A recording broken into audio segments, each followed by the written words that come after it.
Afford तो नहीं कर सकते, उनको भी ये पता है, तो ये करना क्या चाहते हैं? चाइना के अपने अंदर एक रिवोल्ट चल रहा है।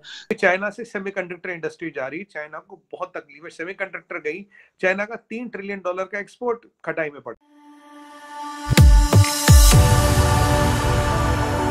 जय हिंद दोस्तों, मोदी देश में आपका स्वागत है।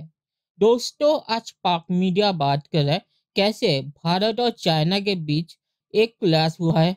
पाक मीडिया कह रहा है कि और पाकिस्तानी मीडिया ने यहाँ भारतीय गेस्ट को बुलाया है जो इस पे अपना ओपिनियन दे रहे हैं। भारतीय गेस्ट कह रहे हैं कि चीन ने ये सब अपने अंदर जो अभी झमेला हो रहा है, लॉकडाउन और उनकी जो फैक्ट्रीज चीन से निकल के बाहर जा रही है, उसे छुपाने के लिए ये हरकत की है, क्योंकि शी जिनपिंग मुश्किल में है और शी जिनपिंग को एक डिस्ट्रैक्शन की जरूरत है। तो इसीलिए उन्होंने भारत के बॉर्डर को गर्म करके लोगों को डिस्ट्रैक्ट करने की कोशिश की है ताकि उनसे कोई सवाल ना किया जाए। और पाक मीडिया यहाँ पे कह रहा है कि पाकिस्तान को इस पे चुपचाप रहना चाहिए पाकिस्तान की भलाई के लिए। दोस्तों, ये वीडियो बहुत ही मजेदार है, तो इसे आप पूरा जरूर देखिएगा।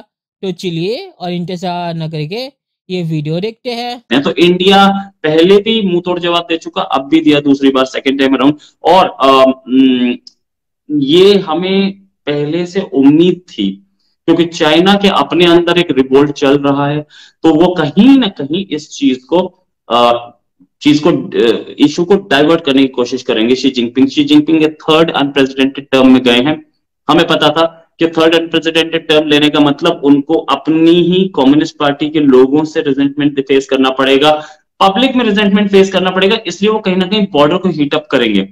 बॉर्डर हीटअप किया गया है, साथ में अभी ताइवान का बॉर्डर और हीटअप होने के चांसेस हैं। इंडिया एंड चाइना के बीच में जो लाइन ऑफ एक्चुअल कंट्रोल है, वहां पे कुछ क्लैशेस हुए हैं। अब अभी बर्फ आई है, इनको देखना था इंडिया की तैयारी कितनी है। 300 लोग आ गए, फिर इन्होंने गलवान वाली हमाकत करने की कोशिश की, पर भारतीय फौज की तैयारी देख के ये भाग गए और इंजरीज हुई है। हमारे भाइयों ने मुकाबला किया है इनका, और फिर आउट नंबर थे हमारे, बहुत कम लोग थे। हमारी तो पेट्रोल की छोटी सी टीम हो गई, 300 आए थे। प्रेडिक्शन भी था कि ये जरूर होगा, वेट एंड वॉच, जितना शी पे प्रेशर पड़ेगा या तो वो थिएटर खोलेगा LAC LOC पे, या खोलेगा साउथ चाइना सी में। तो सर ये अफोर्ड तो नहीं कर सकते, उनको भी ये पता है, तो ये करना क्या चाहते हैं? ये असल मकसद इसका क्या? मेरे हिसाब से this was fully planned and orchestrated well, but जो उनको रेजिस्टेंस यहाँ से मिला वो देख के वो भाग गए। उनके लोग भी जख्मी हुए, हमारे लोग भी जख्मी हुए। अब उन्हें लगा यार गलवान में तो फिर वही 130-135 मरे थे, और वो वाली परिस्थिति ना हो उनकी, तो वो तो एकदम फटाफट भाग गए। क्योंकि अगर आपकी बार फिर चाइनीज कमांडर के लोग मरते तो उसकी वाट लग जाती, उसको ना फिर लेट रही उसकी वो दाढ़ी मूंछ मुड़वानी पड़ती उसको। वैसे बीजिंग ओलंपिक्स में गलवान का जो कैप्टन था उसे फ्लैग बेरर लाए थे, चल जाना नहीं पा रहा था। चाइना 8-10 बिलियन खर्च कर सकता तो to heat up LOC and LAC for India, क्योंकि चाइना से सेमीकंडक्टर इंडस्ट्री जा रही, चाइना को बहुत तकलीफ है। सेमीकंडक्टर गई, चाइना का $3 ट्रिलियन का एक्सपोर्ट खटाई में पड़ गया। यहाँ 3 दिन पहले राजनाथ सिंह जी ने ये भी बोलते हम तीसरा एयरक्राफ्ट कैरियर भी बना रहे। उससे पहले नेवल चीफ ने बोला अब हम सबमरीन्स पे खूब ध्यान दे रहे हैं। मैं आपको बताऊं, if my knowledge is right, अभी करीब 36 या 46 हमारे जहाज बन रहे हैं, आर अंडर कंस्ट्रक्शन, समुद्री जहाज। 36 और 46, I can't remember the number correctly, are under construction submarine बन रहे हैं। और चाइना में 12 और 18 सबमरीन इस साल और अगले साल रिटायर हो रही है। ये देखिएगा फकर भाई, 12 और 18। तो अब यहाँ हमारी नेवी की डोमिनेंस बढ़ रही है, वहां चाइना की नेवी की वो घट रही है। और जो हमने न्यूक्लियर पावर्ड सबमरीन बनाई अरिहंत, जिसमें न्यूक्लियर रिएक्टर भी और K4 मिसाइल भी है, वी आर द 4th और 3rd country in the world to do it. तो चाइना को ये भी पता है यार ये हो रहा है। तो अब ऐसे में दे कैन नॉट, मैं आपको बार बार कह रहा हूँ, China does not want a war, China can not afford a war, but हाँ दीस टेंशंस हेल्प चाइना, मतलब स्मोक स्क्रीन्स हेल्प चाइना, और वो इसी में ज्यादा इंटरेस्टेड रहता है रादर देन वॉर। गलवान उसने क्यों किया? हमला ही करता है ना, तब गलवान ही करना था। अब की बार भी तवांग किया, हमला नहीं किया। हमला नहीं करेगा वो, because economy can not handle war, they don't want war, but they will create this. क्योंकि जब शी पे प्रेशर पड़ता है तो how to create pressure, pressure को बाहर कैसे ले जाया जाए, प्रेशर को बाहर लेने का आसान तरीका है ये जो ये LAC का है चाइना और इंडिया के बीच, इसमें पाकिस्तान का क्या पॉइंट ऑफ व्यू होना चाहिए, ये क्या पॉइंट ऑफ व्यू होगा?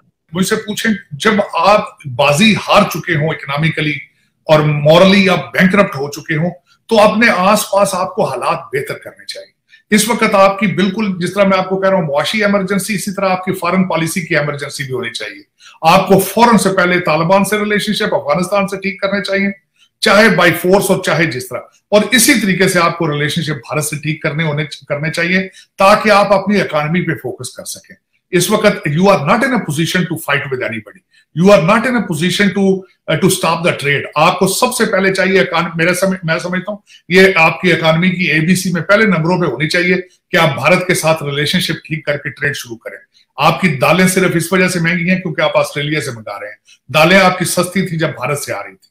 आपकी दवाइयां और सब्जियां और सारी चीजें वाघा साइड से, लाहौर के बॉर्डर से आनी चाहिए। They are very important for your economy. तो आपको ये सारी चीजें छोड़कर आपको बेहतर रिलेशनशिप चाहिए। आप वो जो सारी जिंदगी हमने एक ड्रामा रखा, अपनी नेशनल सिक्योरिटी बनाते रहे हैं डॉलरों की वजह से, आपको अब वो डॉलर ना आएंगे जो ख्वाब आप देखते हैं। आप अब कोशिश करें कि दूसरी तरफ जाएं, fix your relationship with your neighbours. I think that's the only way forward matter. चलिए दोस्तों, इस वीडियो पे बात करते हैं। तो पहले मैं ये कहना चाहूंगा कि भारतीय सेना ने चीनी सेना के हमले का बहुत ही अच्छा जवाब दिया है, तो इसीलिए भी चीन अब चुपचाप हो गया है।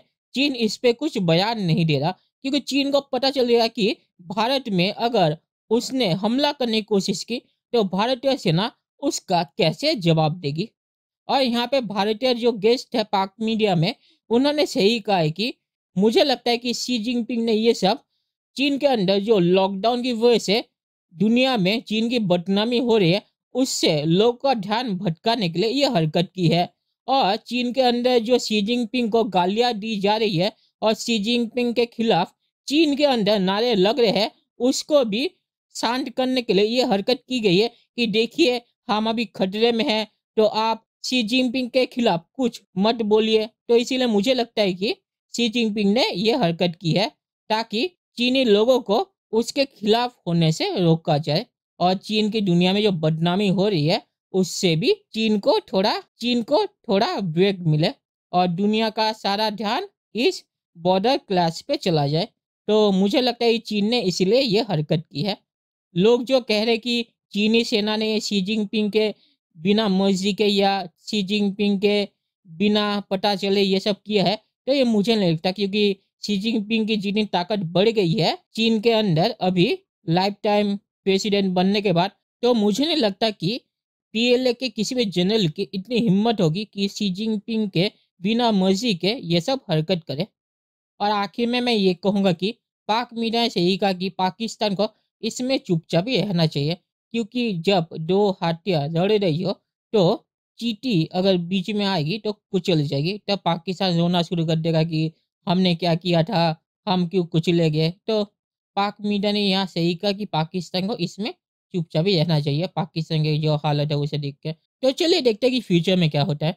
दोस्तों, ये वीडियो देखने के लिए बहुत बहुत शुक्रिया और हमारे चैनल को सब्सक्राइब करना मत भूलिएगा। Thank you very much.